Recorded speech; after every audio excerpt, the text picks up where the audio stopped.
कल्पना कीजिए एक ऐसा समाज कि जहां बच्चों की मोबाइल स्क्रीन की लत माता पिता के लिए सबसे बड़ी चिंता बन जाए।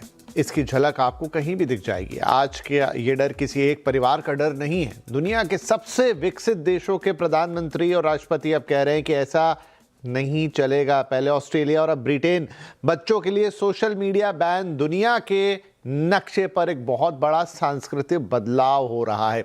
ब्रिटेन के प्रधानमंत्री कीर स्टारमर ने साफ कह दिया है कि अब 16 साल से कम उम्र के बच्चे सोशल मीडिया की भूल भुलैया में नहीं भटकेंगे। कानून बनने जा रहा है। टेक कंपनियों पर हंटर चलने वाला है और बच्चों के हाथों से वो रील्स छीन ली जाएंगी जो उनकी रातों की नींद और उनका मानसिक सुकून चुरा रही है। सुनिए उन्होंने क्या कहा पहले। Today is a big moment for our country. This is a big step, real change for our children and our future. Because today I can announce that the government will ban access to social media for all children under the age of 16. तो कीर Starmer ने बड़े साफ शब्दों में और in fact Bahuk तरीके से इस बैन का ऐलान किया है। कीर स्टारमर खुद 2 टीनेज बच्चों के पिता हैं। उन्होंने कहा कि हर माता पिता अपनी आंखों से देख रहे हैं कि सोशल मीडिया बच्चों की खुशियां गायब कर रहा है। उन्होंने कहा कि बच्चों की सुरक्षा और उनकी खुशियों से कोई समझौता नहीं होने देंगे। जब उनसे ये पूछा गया कि बच्चे इस बैन को बाईपास करने का रास्ता ढूंढ लेंगे तो उन्होंने जवाब दिया, और बहुत अच्छा जवाब था, कि नियम सिर्फ कानून नहीं होते हैं, वे हमारे समाज की वैल्यूज को दिखाते हैं। अगर कोई बच्चा चोरी छिपे शराब खरीद भी लेता है तो इसका मतलब ये नहीं होता कि हम बच्चों को शराब बेचने पर रोक ना लगाएं। उन्होंने साफ किया कि सरकार टेक्नोलॉजी के खिलाफ नहीं है, लेकिन टेक कंपनियों को अब यह जिम्मेदारी उठानी ही होगी। अगर कंपनियां इस नियम का पालन नहीं करेंगी तो उन पर भारी जुर्माना लगाया जाएगा। स्टारमर का मानना है कि इस कानून से बच्चों के जीवन में एक बड़ा सांस्कृतिक बदलाव आएगा, जिससे उन्हें सुरक्षित और खुलकर जीने का मौका मिलेगा। तो ब्रिटेन में 16 साल से कम उम्र के बच्चों के लिए सोशल मीडिया पूरी तरह से बैन होने जा रहा है। इस बैन में TikTok, Instagram, Facebook, x, Snapchat और यूट्यूब जैसे सभी बड़े सोशल मीडिया प्लेटफॉर्म शामिल होंगे। लेकिन यह बैन सिर्फ सोशल मीडिया पर है। व्हाट्सएप और सिग्नल जैसे मैसेजिंग ऐप्स और पढ़ाई लिखाई से जुड़े एजुकेशनल प्लेटफॉर्म्स को इससे बाहर रखा गया है ताकि बच्चे अपनों से जुड़े रह सके। लेकिन केवल सोशल मीडिया नहीं, बल्कि ऑनलाइन गेमिंग और लाइव स्ट्रीमिंग प्लेटफॉर्म्स पर भी कड़े नियम लागू होंगे ताकि 16 साल से कम उम्र के बच्चों से कोई अनजान व्यक्ति संपर्क ना कर सके।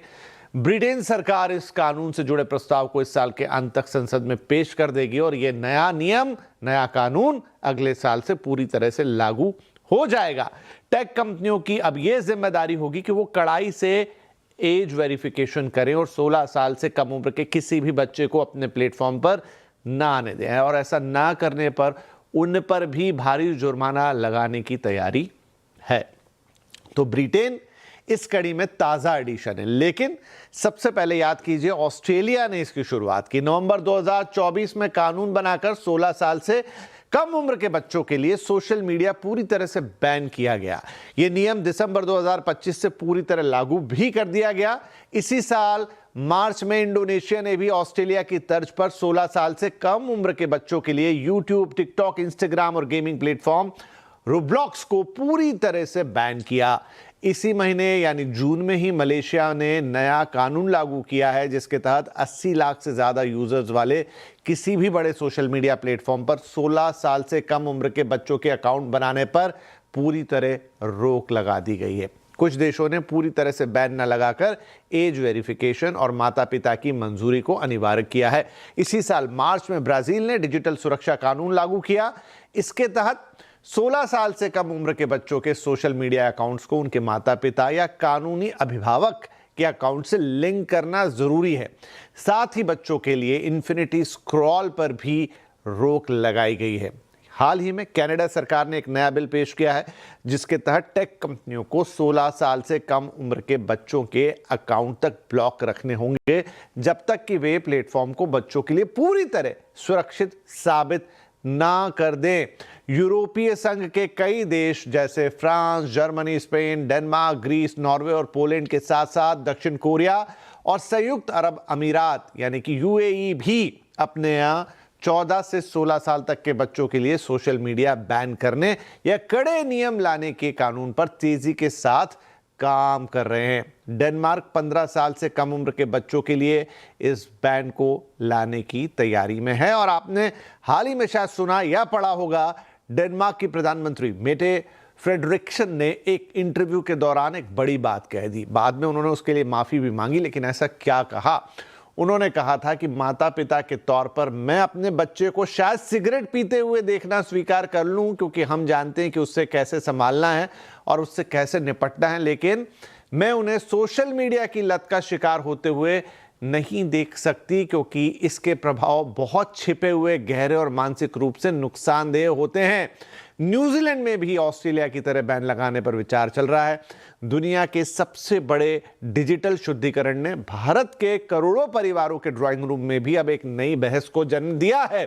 आज भारत का हर दूसरा अभिभावक या माता पिता इस बात से परेशान हैं कि उनके बच्चे किताब से ज़्यादा स्क्रीन से प्यार करते हैं। रील्स और लाइक्स की ये भूख बच्चों के बचपन को निगल रही है। लेकिन सवाल यह है कि क्या जो रास्ता ब्रिटेन या ऑस्ट्रेलिया ने चुन लिया है वो भारत के लिए भी मुमकिन है? क्या 140 करोड़ की आबादी वाले देश में बच्चों के स्मार्टफोन पर ऐसी कोई डिजिटल लक्ष्मण रेखा खींची जा सकती है? आज हम इसी गंभीर मुद्दे पर बात कर रहे हैं। क्या भारत को भी अपने बच्चों के मानसिक स्वास्थ्य को बचाने के लिए सोशल मीडिया पर ताला लगा देना चाहिए? तो हमारे साथ हैं फीलिंग माइंड्स की psychologist doctor Chinu Agarwal. Doctor Agarwal, बहुत बहुत स्वागत है आपका। तो देखिए, एक के बाद एक देश, और इनफैक्ट मुझे याद पड़ता है जब फ्रांस के राष्ट्रपति आए थे भारत, क्योंकि अभी भारत के प्रधानमंत्री फ्रांस गए हुए हैं, तो उन्होंने ये अपील ही कर दी थी ऑलमोस्ट अपनी बात रखते रखते कि उन्होंने ध्यान आकर्षित किया था प्रधानमंत्री मोदी का भी कि आप भी इस तरह की कोई चीज़ देखिए जहां छोटे बच्चे सोशल मीडिया से एक्सपोज ना हो। तो मैम, फ्रांस हो गया, ब्रिटेन हो गया, ऑस्ट्रेलिया हो गया, न्यूजीलैंड हो गया, स्वीडन हो गया, डेनमार्क हो गया, बहुत सारे देश जो माने जाते हैं कि उनकी बौद्धिक परंपरा है और सोचते गहराई से हैं, एडवांस कंट्रियों में आते हैं, एक के बाद एक सोशल मीडिया अपने बच्चों के लिए बैन कर रहे हैं। क्या थॉट है उसके पीछे? क्यों उनको ये कदम उठाने पड़ रहे हैं? सोशल मीडिया, विपिन जी, हम पहले भी आपके शो में चर्चा कर चुके हैं।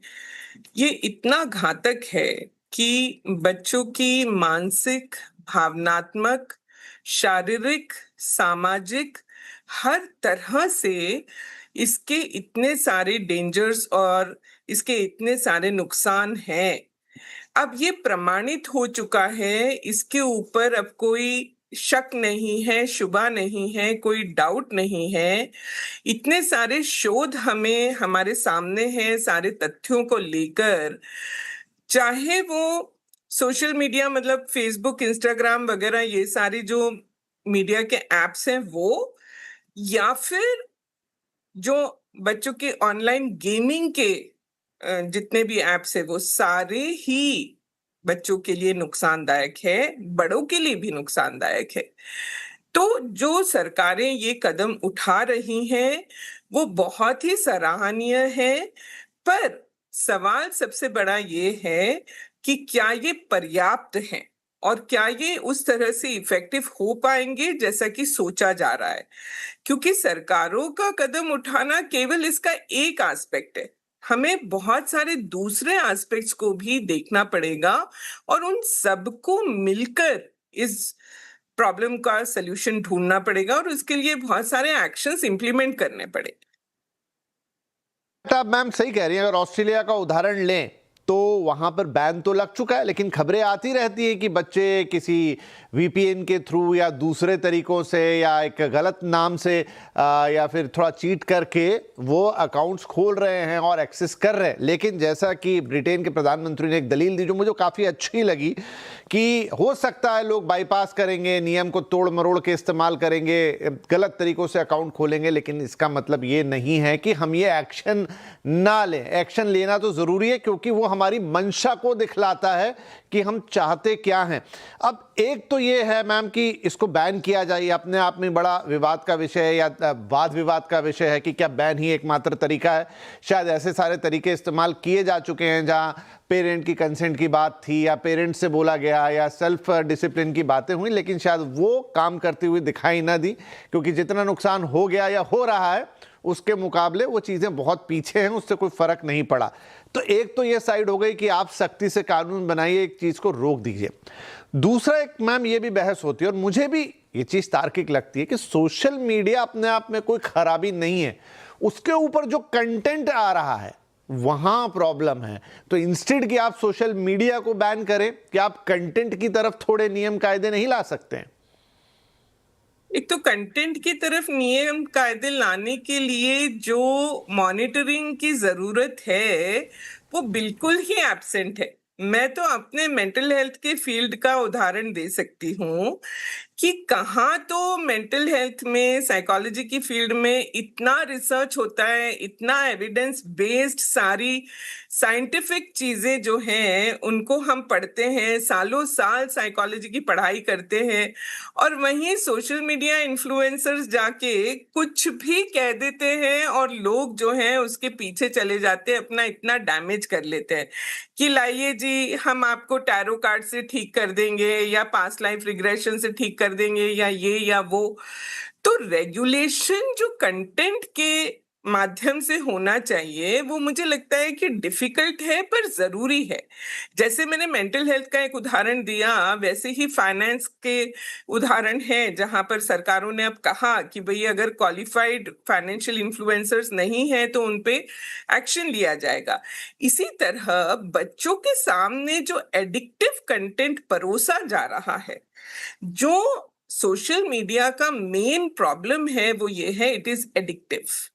जहां पर आपको बार बार जो चीज अच्छी लगती है वही एल्गोरिदम आपके सामने लेकर आता है, उसी तरीके की चीजें जो है बार बार आपके सामने परोसी जाती है और आप सेंसलेसली, माइंडलेसली उसको कंज्यूम करते हैं, वहां पर रोक लगाना बहुत ज्यादा जरूरी है। तो जब हम सोशल मीडिया की इस बहस को देखते हैं तो बहुत सारे लोग कहते हैं कि सोशल मीडिया में अच्छी चीजें भी तो आती हैं, हमारे बच्चे तो सोशल मीडिया से ये स्किल सीखते हैं, या हम लोग ऑनलाइन होने की वजह से ये फायदे हुए हैं। पर अब शोध बता रहे हैं कि जो खराब चीजें हैं वो इतनी ज्यादा बढ़ चुकी हैं कि उसके बेनिफिट्स बहुत मिनिस्कल रह चुके हैं, बहुत ही कम रह गए हैं जो बेनिफिट्स है। तो अगर हमें बेनिफिट्स को बढ़ाना था तो कंटेंट को एक तो रोकना तो एक बात है ही, पर जो कंटेंट लेकर आ रहे हैं उनकी क्या तो जिम्मेदारी है? चीनू मैम, इसमें अगर हम देखें सोशल मीडिया जो हम देखते हैं, इंस्टाग्राम, फेसबुक, ट्विटर या एक्स, यूट्यूब वगैरह, ये काफ़ी समय से, ऐसा नहीं कि अभी अभी आए। ये अलग बात है कि कोविड में उनका एक नए तरीके से प्रादुर्भाव हो गया, या तो मुझे ऐसा लगता है कि इनका जो कमर्शलाइजेशन हो गया, पहले ये जगह इतनी थी कि मैंने चीनू मैम को फॉलो कर लिया या उनका अकाउंट देख लिया, उनकी एक्टिविटी, लेकिन जब से इसमें पैसे कमाने वाली होड़ आई है तब से सारे लोग अंधे हो गए। बस सबको लग रहा है कि मैं कैसे वायरल हो जाऊं, मेरे कैसे लाइक्स, कमेंट, फॉलोअर्स बढ़ जाए, और उसके लिए वो हर सीमा तोड़ने के लिए तैयार है। अभी ये जो कॉमेडी वाली चीज़ें हो रही हैं, डार्क कॉमेडी, प्रतीक मोरे वाला केस हो गया, समय रैना वाली चीज़ें हो गई, वो उसका एक छोटा एग्जाम्पल भर है कि वो खुद कह रहे हैं कि भाई हम तो ये सब पैसों के लिए ही करते हैं, लेकिन पैसों के लिए और अभिव्यक्ति की आज़ादी के नाम पर आप सब कुछ परोस दो, सब कुछ बोल दो, कोई लिमिट उसकी नहीं है। अब उस पर वाद विवाद हो सकता है, कुछ सही मानेंगे, कुछ गलत मानेंगे, लेकिन I think the commercialisation of social media, हम बोलते तो हैं बड़ा फख्र के साथ कंटेंट क्रिएटर्स इकोनॉमी, लेकिन वो क्रिएटर्स इकोनॉमी में 20-30% अच्छा है, बाकी शायद 50-60% सब कूड़ा है। तब कूड़ा है क्यों? क्योंकि आपका जो वैल्यू सिस्टम है, जो फाउंडेशन है आपकी, उसी को कॉम्प्रोमाइज करके आप कंटेंट बनाने लग गए। मान लीजिए आपके स्कूल्स में जो टीचर्स है, आपके अपने जो पेरेंट्स है, आपकी कम्युनिटी में जो रोल मॉडल्स है, वो ही वैल्यू सिस्टम को दरकिनार कर दिया उन्होंने, तो फिर आप बच्चों को कैसे आप रोकेंगे? क्या आप उनके सामने अपना खुद का व्यवहार क्या मॉडल कर रहे हैं। तो ये जो सारी समस्या है ये इतनी आसान नहीं है कि एक ब्लैंकेट बैन लगा दिया या रेस्ट्रिक्शन लगा दिया उससे ठीक हो जाएगी। आपको अपने वैल्यू सिस्टम्स को जाकर वापस से रिविजिट करना पड़ेगा, अपनी जड़ों को जाकर सींचना पड़ेगा, वहां से फिर से शुरुआत करनी पड़ेगी जो आपने साइड में रख दिया है। क्या ये जिस तरह का कंटेंट यहाँ पर आ रहा है और जिस तरह का कंटेंट जो कंटेंट क्रिएटर है वो भी तो इसीलिए क्रिएट कर रहे हैं ना, क्योंकि उस तरह का कंटेंट पसंद किया जा रहा है, उस तरह का कंटेंट कंज्यूम किया जा रहा है। और बहुत सारे लोग जिनको वो पसंद नहीं है वो उसे इग्नोर भर कर रहे हैं, उसके लिए कोई आवाज नहीं उठा रहे, कोई वॉइस नहीं है हमारी जितनी होनी चाहिए शीनू कि भाई मैम, ये सब आई चीजें थिंक गलत ये थोड़ा एक टिपिकल एग्जाम्पल वैसा हो गया कि कुछ चीजें समाज में प्रतिबंधित रहती हैं। अब आप वो प्रतिबंधित चीजें मसलन ड्रग्स हो गए या शराब हो गई, उनको अगर आप किराने की दुकान पे रख देंगे और उसे बिना किसी उसके बेचेंगे तो आप फिर किसको दोष देंगे? लोगों को देंगे कि अरे भाई तुम आके क्यों खरीद रहे हो, क्या तुमको समझता नहीं है? लेकिन दूसरी तरफ आप उसकी सुलभता इतनी आसान कर रहे हैं कि 90% लोग उसके जाल में फंस ही जाएंगे। अब आप दोष किसको देंगे ये डिसाइड कर लें। चलिए एक छोटा ब्रेक में यहाँ पे ले रहा हूं मैम, उसके बाद आएंगे और फिर क्या बैन ही एकमात्र तरीका है? क्योंकि सेल्फ डिसिप्लिन या जैसा अभी आपने कहा कि हम खुद अपनी संस्कृति को पहचाने, ये सब अच्छी बात तो है, लेकिन वो वैल्यू सिस्टम को जाने पर क्या उतना आसान होता? तो बात यहाँ तक आती ही ना। तो फिर क्या बैन ही तरीका है? और है तो क्या भारत में वो हो, या फिर सोशल मीडिया प्लेटफॉर्म को थोड़ा सा रिस्पॉन्सिबल बनाया जाए, कोई नियम कायदे कानून बनाया जाए कि भाई ये आपकी, अगर आप यहाँ कुछ शेयर करते हो तो ये रिस्पॉन्सिबिलिटी भी आपकी है, वो भी आपको उठानी होगी, मर्यादा में रहना होगा, चीज़ों को थोड़ा सा नियम कायदों के तहत करना होगा, ना कि कुछ भी डाल दिया जाए अभिव्यक्ति के नाम पे। एक छोटा ब्रेक के बाद ये दो अहम सवाल।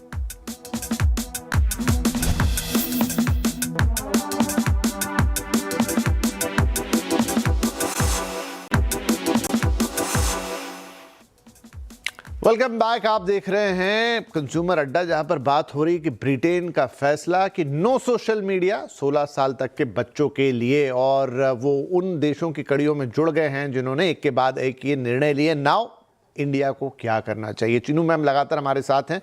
चीनू मैम, फाइनली क्या हमें भी इन देशों जैसा ही कोई कदम उठाना चाहिए कि सोशल मीडिया पे कोई एक ब्लैंकेट बैन टिल 16, 14 वॉटएवर, या फिर जिम्मेदारी तय करनी चाहिए प्लेटफॉर्म्स की कि भाई क्या कंटेंट जाएगा, क्या नहीं जाएगा, एज वेरिफिकेशन और ये तमाम चीज़ें, या फिर वो जो तीसरा सिस्टम है कि हम लोगों को जागरूक बनाए, क्या करें? अभी जो जितना नाजुक की पूरी स्थिति हो चुकी है, उस लिहाज से आपको क्या लगता है क्या कदम उठाना चाहिए?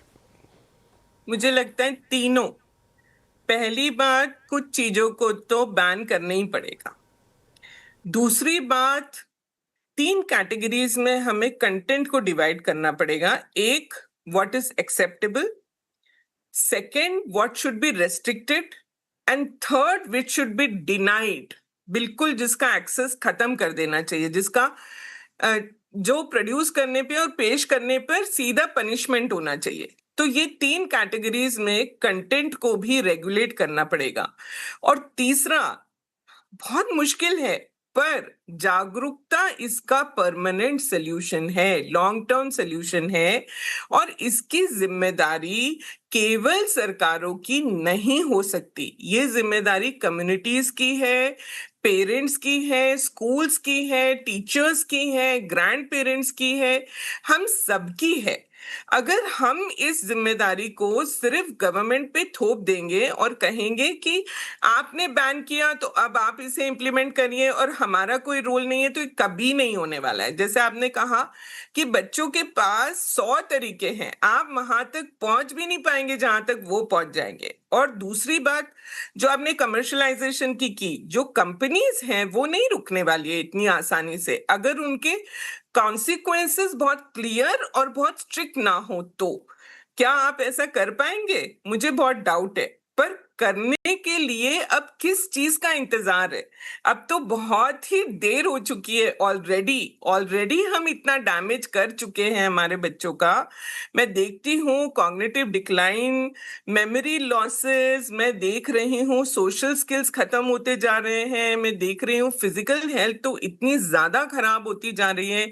चाहे आप उनकी स्लीप ले लीजिए, चाहे आप उनका जो मूवमेंट नहीं है उनके पास सनलाइट नहीं है, उनके पास ह्यूमन इंटरेक्शन नहीं है फेस टू फेस, रिश्ते खराब हो रहे हैं, उनके अंदर लोनलीनेस घर करती जा रही है, बच्चों के सुसाइड्स के मामले इतने ज्यादा बढ़ते जा रहे हैं। अब किस बात का इंतजार है? सही कुछ है तो ये बात कदम की, लेना ही पड़ेगा। बिल्कुल, कि अब किस बात का इंतजार है। और ऊपर से आप कह ले कि एक और प्रॉब्लम ये आ गई एआई का एविडेंट। अब एआई ने उस चीज को और कॉम्प्लेक्स बना दिया। अब तो आपको सही गलत झूठ सच में फर्क नहीं पता चल रहा है, और वो सब भी कहाँ हो रहा है? सोशल मीडिया के ऊपर ही हो रहा है। तो बिल्कुल सही है चीनू मैम कि एक तो हो गई सामूहिक जिम्मेदारी हम सबकी, और दूसरे कुछ नियम कायदे कानून, कोई तरीका जिससे प्लेटफॉर्म की कुछ जिम्मेदारी, कंटेंट क्रिएटर्स की जिम्मेदारी, एंड अगर ज़रूरत पड़े तो फिर बैन भी, क्योंकि अल्टीमेटली हमारे बच्चों की लाइफ का सवाल है, उनके जीवन का सवाल है। लेकिन वो सब होगा तब होगा, सबसे पहली जिम्मेदारी आपकी और हमारी, वो जागरूकता वाली बात बिल्कुल। और इसीलिए आज ये कार्यक्रम कि हमें अपनी हेल्थ का, मानसिक स्वास्थ्य का, अपने बच्चों का, अपने एनवायरनमेंट का, अपने समाज का, सबका ध्यान रखना है। और ये पहल अगर हमसे ही शुरू हो जाए तो क्या बुराई है। बहुत बहुत धन्यवाद मैम इस कार्यक्रम में शामिल होने के लिए और अपनी राय रखने के लिए। नमस्कार। Thank you.